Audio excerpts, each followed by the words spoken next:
Mr. Altman, you are recognized for your opening statement. If you could turn on the volume. Sorry about that. And I do enjoy telling techies how to operate the tech. Pretty embarrassing that I couldn't figure that out. Anyway, thank you, Chairman. Thank you, Ranking Member Cantwell. Thank you all senators and fellow panelists. It's a real honor to be here. I was here about 2 years ago, and at that time, ChatGPT had recently launched. It was a curiosity in the world. People weren't sure what it was going to mean, what it was going to be used for. Today, we've made significant progress. ChatGPT is used by more than 500 million people a week. I just saw yesterday that, according to SimilarWeb, it's now the 5th biggest website on the internet globally, growing very quickly. But most of all, it's being used in really important ways. It's significantly increasing productivity. We hear scientists say they're 2 or 3 times more productive than they could be before. We hear people that are getting medical advice or learning in ways they couldn't before.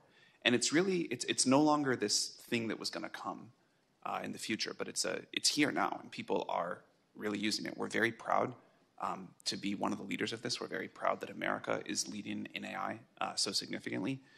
And I think that's critical.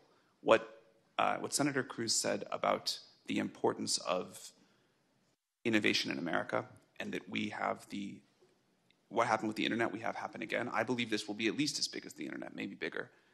That needs to happen. For that to happen, investment in infrastructure is critical. I believe the next decade will be about abundant intelligence and abundant energy, making sure that America leads in both of those, that we are able to usher in these dual revolutions that will change the world we live in, I think in incredibly positive ways, is critical. I got to go to Abilene, Texas yesterday, where we're building out what will be the largest AI training facility in the world. It's coming along beautifully, super exciting to see. We need a lot more of that. There's a whole sort of AI factory, like a supply chain of energy, chips, standing up data centers, building the racks, and more. We've got to do that really well in the US so that we can continue to innovate, continue to lead, and continue to sort of shape this revolution. Speaking of that, I was very inspired by what Chairman Cruz said, so I'd like to deviate from script here and tell a story. In my prepared written testimony, I covered the basics. So if it's okay, I'd love to tell you a story. I grew up in St. Louis, and I was a computer nerd. And it was the time of the internet boom, and I thought it was the coolest thing ever. We kind of lived in this beautiful old brick house in this suburb of St. Louis, and I lived in the attic, and I had this computer, and I would stay up all night, and I would learn to program, and I got to kind of use the internet, and it was like a crazy time of tons of innovation. All sorts of stuff was happening. It was amazing, and it was all happening here. All the internet companies were in the US. I used a Mac that was built here. I used chips that were started, near where I now live. And I learned about computers. I thought it was the coolest thing ever. And I can draw a straight line from that experience to founding OpenAI and getting to work on companies like Helion. The spirit of American innovation and support of entrepreneurship. I don't think the internet could have happened anywhere else, and if that didn't happen, I don't think the AI revolution would have happened here.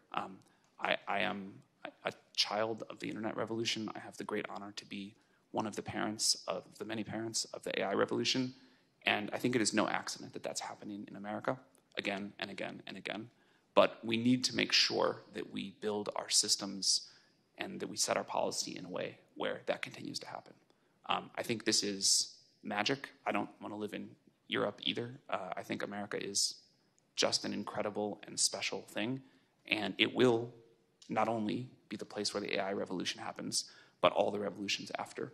I was home visiting St. Louis recently, drove by our old house, and I kind of it was at night, and I looked up, and in that top floor window, the light was on, and I thought, hopefully there's some kid in there staying up late at night playing with ChatGPT, figuring out how he or she is going to start whatever company comes next, and whatever the next thing is after AI will happen here too. That is to me the magic of this country. It's incredibly personally important, and I hope it keeps going. Thank you very much for having me. Thank you. Dr. Su. Chairman Cruz, Ranking Member Cantwell, members of the committee, it is a real honor to be here on such an important topic. I'm Chair and CEO of AMD. We are a U.S. headquartered semiconductor company founded 56 years ago, and we build high-performance computing chips for the modern economy. Every day, billions of people rely on our products and services powered by our technologies, but our chips are also extremely important to support the critical missions, including powering defense systems and secure communications, as well as enabling breakthrough scientific research. I have to say our proudest moments, though, are when we see amazing public-private partnerships, and our work in supercomputing is an example of that. Through more than a decade of partnership with the Department of Energy, AMD now powers the two fastest supercomputers in the world, one that is housed at Oak Ridge National Labs that was put into place in 2021, and the other at Lawrence Livermore National Labs that was just recently put into commission late last year. These systems are really critical from a national infrastructure standpoint and solve many large research issues as well as national security and scientific leadership. Now, in terms of AI, there's so much that's been stated about AI. I really want to thank Chairman Cruz and Ranking Member Cantwell for having this hearing. I think it is a wonderful opportunity to talk about how we win. AI is truly the most transformative technology of our time. The United States leads today, but what I would like to say is it is a race. Leadership is absolutely not guaranteed. It's a global race that will shape the outcome of national security and economic prosperity for many decades to come. Now, maintaining our lead actually requires excellence at every layer of the stack, so I'm really honored to be here with my panelists as well. We have deep partnerships with Microsoft and OpenAI that demonstrate how you need silicon, you need software, you need systems, and really the application layer to be successful. Now, in terms of what to do, I thought about what would be the most important things to say today, and I put them in 5 categories. I think the first, and probably the foremost, is we must continue to run faster. This is a race, and the race does not stand still. Nobody in the world stands still. We lead today because of the bold decisions that we've made and because of the innovation economy that we have, but we need to continue to run faster, and that means ensuring that we have computing available. I think Sam's story about Abilene is an excellent example of how when you allow the computing infrastructure to expand at the rate and pace that the private sector wants, you actually make a tremendous progress. I would also like to mention the importance of open ecosystems. I think open ecosystems are really a cornerstone of U.S. leadership, and that allows, frankly, ideas to come from everywhere and every part of the innovation cycle, reducing barriers to entry and strengthening security, as well as creating, frankly, a competitive marketplace for ideas. Third, we are very happy to see the focus on a robust domestic supply chain. For us in the semiconductor world, we used to not get so much attention. Now we get a lot of attention thanks to the importance of chips. And the fact is we need more manufacturing in the U.S. The efforts so far have made good progress, but there's a lot more that can be done, and that should be done in public-private partnership. Fourth, we must invest in talent. Frankly, the United States should be the best place to study AI, to work in AI, to really move forward all of the innovations that we need. And I think, again, this can also be done in significant public-private partnership. And then fifth, of course, in the area of export controls, we totally understand as an industry the importance of national security. And that is, that goes without saying as a U.S. company. But we also want to ensure, as Chairman Cruz and Ranking Member Cantwell stated, it is important to have widespread adoption of U.S. technologies. We lead today because we have the best technology. However, if we're not able to, fully have our technology adopted in the rest of the world, there will be other technologies that will come to play. They may not be as good as we are today, but frankly, usage really spurs innovation. And this is something that we certainly need to work with in public-private partnership. And I would frankly end by saying, like Sam, I had a computer when I was growing up. I grew up in New York. I'm a little older than Sam, so my first computer was a Commodore 64, and then I graduated to the Apple II. But the fact is, this is the best place to do computing innovation in the world. We want it to stay that way with really a very rich and broad ecosystem. So thank you again for the opportunity to be here today. And I had an Apple II as well with a shoebox of floppy disks, and somehow I ended up taking a wrong turn and ending up in politics instead. Mr. Intrator. I started out with a VIC-20. Chairman Cruz, Ranking Member Cantwell, and distinguished members of the committee, thank you for the opportunity to testify today. I'm honored to appear alongside my industry colleagues and partners. My name is Michael Intrator. I am the co-founder and CEO of CoreWeave, founded 7 years ago. CoreWeave started, like many innovative ventures, humbly in a garage, experimenting initially with graphics processing units or GPUs for cryptocurrency mining. Recognizing the transformational potential, we pivoted to support powerful AI applications, dramatically scaling the vision and operation. Today, CoreWeave stands at the forefront of America's AI infrastructure revolution, operating more than 30 data centers across 15 states. We manage more than 250,000 GPUs, currently using 360 megawatts of power. Over 2 short years, our revenue has surged by 12,000%, reaching $1.9 billion in 2024. As a result of this progress, CoreWeave became a publicly traded company on March 28th of 2025. CoreWeave's rapid growth is a testimony not only to the technology, but also to the surging global demand for advanced AI infrastructure. Our infrastructure enables American businesses to rapidly translate AI aspirations into impactful economic realities. By empowering companies to accelerate innovation, we're fueling America's competitive edge while improving productivity and prosperity. Modern AI requires specialized infrastructure, purpose-built computing capabilities that surpass traditional cloud computing in scale and performance. Today's general-purpose cloud that was built to support and scale the complexity of AI workloads. We cannot run a 21st century economy on the 20th century's infrastructure. AI workloads involve trillions of simultaneous calculations, demanding unprecedented computing power, advanced cooling systems, cutting-edge chip technology, ultra-high-speed networks, and accelerated storage. Since 2018, the computing power necessary for advanced AI models has multiplied approximately 100,000-fold. At CoreWeave, our facilities symbolize America's great tradition of innovation. Our data centers, built, maintained, and staffed by skilled American workers, embody how modern technology not only stimulates economic growth and enhances national security, but also improves humans' lives. We are at a critical juncture in the global AI competition. The nation that leads in infrastructure will set the global economic agenda and shape human outcomes for decades. Our largest competitor, China, recognizes the stakes and is expending significant resources to strengthen their position. I want to focus on 4 elements of policy that will help determine whether the U.S. secures its leadership role in the AI race. First, strategic investment stability. AI infrastructure is deeply capital intensive and requires a significant level of coordination across industry stakeholders. Stable, predictable policy frameworks, secure supply chains, and regulatory environments that foster innovation are crucial. Policymakers must provide clear and consistent policy and regulations across all jurisdictions that enables long-term investment and rapid scaling of AI technology. Second, energy infrastructure development. To support the rapid deployment of AI infrastructure, America must ensure abundant and affordable supplies of energy. Careful reforms in permitting and regulatory processes are necessary to accelerate infrastructure projects, facilitate more rapid construction, interconnections, and energy for data centers.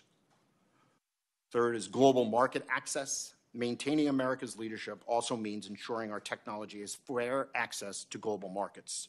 Export controls and trade agreements can be calibrated to both address national security risks and support global diffusion of American AI technology. And finally, public-private partnerships and workforce development.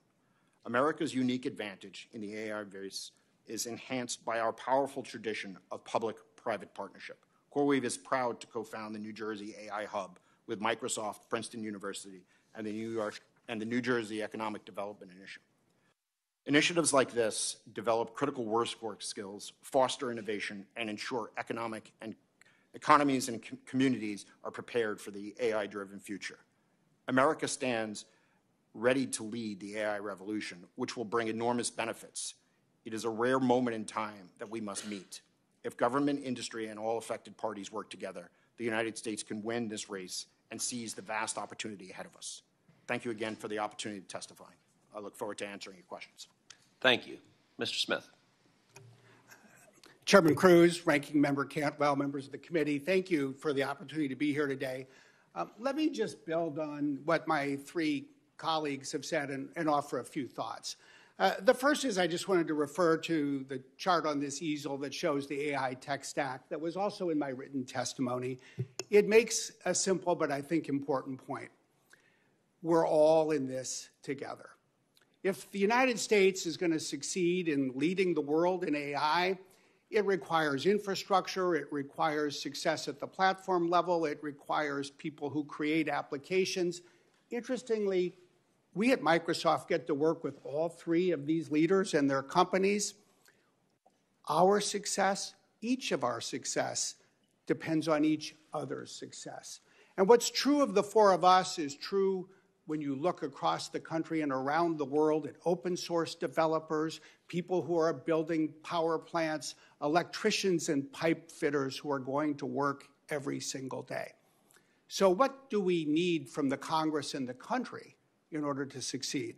I think it's three things. I described them in my written testimony. First, as Chairman Cruz said, we need innovation. Innovation will go faster with, as Sam said, more infrastructure, faster permitting, more electricians. We need more innovation fueled, as Ranking Member Cantwell said, by support from our universities and the federal agencies that support basic research across the country, one of this country's crown jewels. We also need, as Chairman Cruz said, faster adoption, what people refer to as AI diffusion. The ability to put AI to work across every part of the American economy to boost productivity, to boost economic growth, to enable people to innovate in their work. And the number one ingredient for that, history shows time and time again, is skilling, investing in education. And finally, we need to export. If America is going to lead the world, we need to connect with the world. We need to remember, I believe always, that as a country, only 4.5% of the world's people live in the United States of America. Our global leadership relies on our ability to serve the world with the right approach to export controls and always, especially in technology, in our ability to sustain the trust of the rest of the world. Ultimately, I think people who take the time, if they take the time to watch or read about this hearing, may wonder, what is this all about? What are we at this table trying to do? What do these two letters AI really mean to them? Are we who are working in this industry trying to build machines that are better than people? Or are we trying to build machines that will help people become better? Emphatically, it is and needs to be the latter. Are we trying to build machines that will outperform people in all the jobs that they do today? Or are we trying to build machines that will help people pursue better jobs and even more interesting careers in the future? Indisputably, it needs to be the second, not the first. And I believe that is what we are and can do together. As somebody who's now spent almost 32 years in this industry, there are two things that always strike me. The first probably won't surprise you. Never underestimate what technology can do, how quickly it can move, what it can accomplish. But the second is one that I think is too seldom discussed, even though every day it stares us in the face. Never estimate what people can do. Never underestimate human ambition. Never underestimate what a person can do if given a better technology tool and the ability to learn how to put it to use. That's the story of this industry. It's the story of the country. It is, as you heard, the story of Sam Altman. Not everybody becomes a Sam Altman or a Satya Nadella or a Bill Gates. Everybody deserves the opportunity to try. Tonight across America, whether it's the attic of a house or the basement or just in everyday bedroom.